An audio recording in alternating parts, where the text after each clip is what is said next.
Hi, everybody, and welcome to the Dog Co Secrets podcast. My name is Michelle Kline. I am your host, and I am also the founder of Dog Co Launch, where pet care companies come to grow and scale. For today's episode, I want to talk about the most important metric in your business by far if you want to grow and scale, which is client retention and lifetime client value. So let's get into it.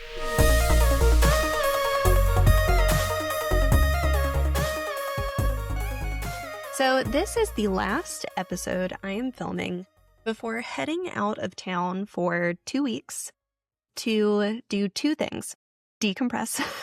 Candidly, this is longer than I would have liked it to be. Typically, I try and take some time off per quarter. I have found that is about the cadence I need to stay in the game, stay well, avoid burnout, all the things we're trying to do as an owner.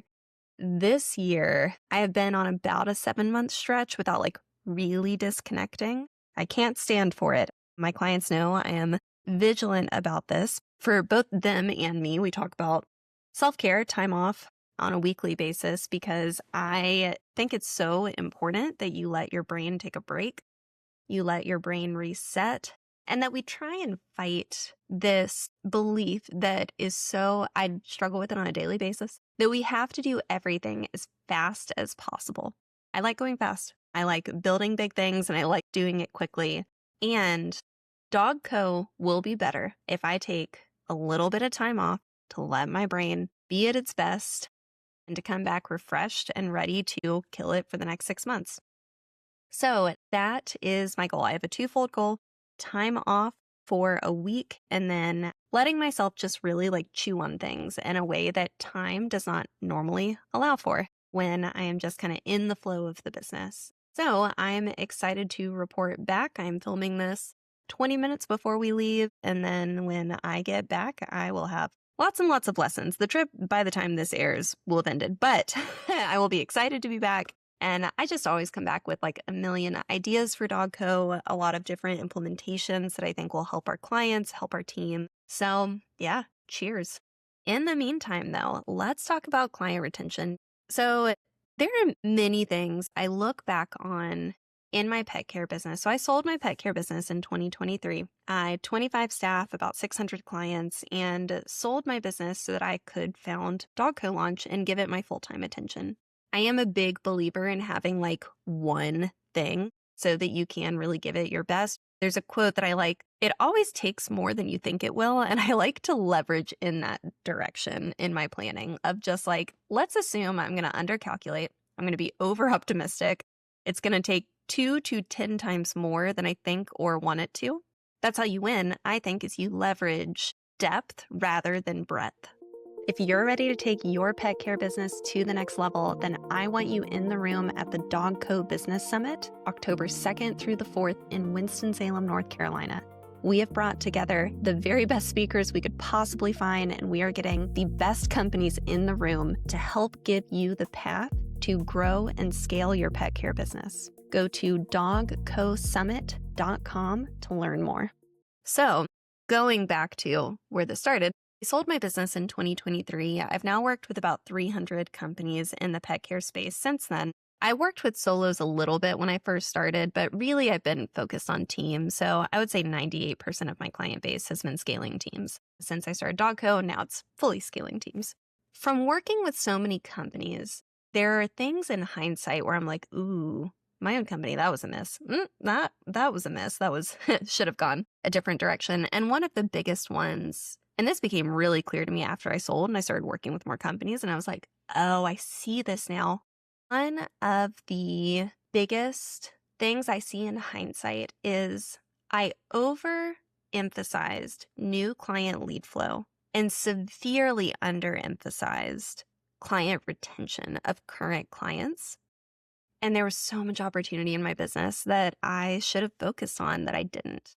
I think it's because there's a lot more dopamine that your brain gets when you get that new lead or that new meet and greet or that new 5-day-a-week dog walking client. There's a lot less dopamine in seeing a client fall off and having to reach out to be like, hey, is everything okay? Did we do something? Is there anything we can do to get you back on the schedule? Potentially having to have a hard conversation, get some feedback that doesn't feel good.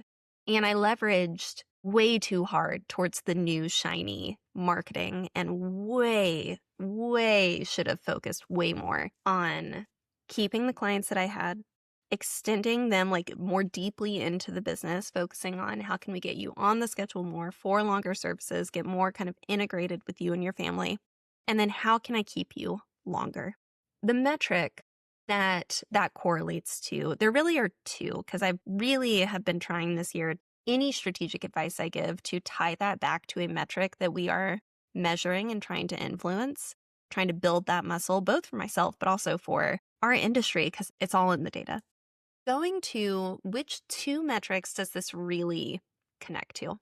Number one, it's going to be lifetime value. So lifetime value is the financial total value of your average client with the cost of delivery removed. So lifetime revenue would be like, how much revenue did this client generate overall while they were with us? And then after we paid out labor, which is the cost of delivery, like we have a fixed cost with every service we deliver, or we don't get revenue from the client. So after we pay out that cost of delivery, what is left? That's lifetime value. Typically, so if we're using like average numbers, 50% is pretty safe for like a target for a lot of companies. If you can get your field labor lower than that, it gives you more room for admin. So I recommend companies try and be in the like 35 to 45% on field labor. That's going to give you like 10 to 15% for admin as you continue to scale, but that's a conversation for a different episode. So if we're looking at 50%, just safe average.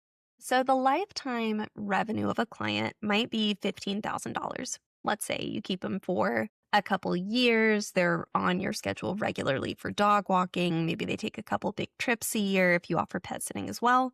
And they're a $15,000 client. Your lifetime value is going to be on average about $7,500 for that client. So that's the first metric, like lifetime revenue, lifetime value. Lifetime value is the one that really matters because that's the money that comes truly into the company, because we're always going to have this like cost of service delivery. The next metric is going to be time of retention. So when a client comes into your business, how long on average do they stay? And the goal is that we're influencing both of those things. We're influencing how long they stay and how much they spend while they do.